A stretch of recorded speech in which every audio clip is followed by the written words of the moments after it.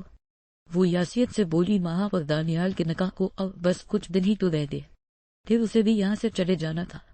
میں بھی باقی سب میں ہی شامل ہوں۔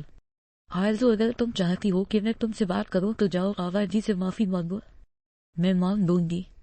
آرزو نے جلدی سے ان کی بات کرتے کہا تو رخسار بیگم نے غصے سے اسے آنکھیں دکھائی اور اس کے کندھے پر اچھا خاصا تھپڑ رسید کر دیا۔ پوری بات سن لو پہلے، وہ سخت غصے سے بولی تو آرزو نے کندھا مسلتے اس بات میں سر ہلایا۔ نہ جانے مما کے ہاتھوں میں اتنی جان کہاں سے آ گئی، آرزو سوچ کر رہ گئی۔ آغا جی سے اپنی غلطی کی معافی مانگو اور انہیں بولو تم راضی ہو دانیال سے شادی پر۔ رخسار بیگم بولی تو آرزو نے لب نہیں لیے تھے۔ نما پہ بس آرزو، اگر تم دانیال سے شادی نہیں کر سکتی تو مجھے بھی بھول ہی جاؤ، تمہاری ماں بھی تم سے بات نہیں کرے گی، تم اپنی زندگی جی لو آزادی سے۔ ویسے بھی امریکہ میں تمہیں کوئی روکنے ٹوکنے والا نہیں ہوگا، سفیان کو بھی ہم لوگ منع کر دیں گے۔ رخسار بیگم اٹل لہجے میں بولی۔ آرزو نے آنکھوں میں پانی لیے ماں کو دیکھا، اس کی آنکھوں سے آنسو پھسلے، لیکن رخسار بیگم اپنا دل صاف کر گئی تھی، وہ آرزو کے آنسو ان سے پگھلنا نہیں چاہتی تھی۔ وہ بھاگتے ہوئے ان کے روم سے نکلی تھی اور اپنے روم میں جا کر بند ہو گئی۔ کارا وہ تمہارا ملے پیر پتہ نہیں کب جان چھوڑے گا، وہ دانیال کو یاد کرتے کڑوے منہ بناتی بولی تھی۔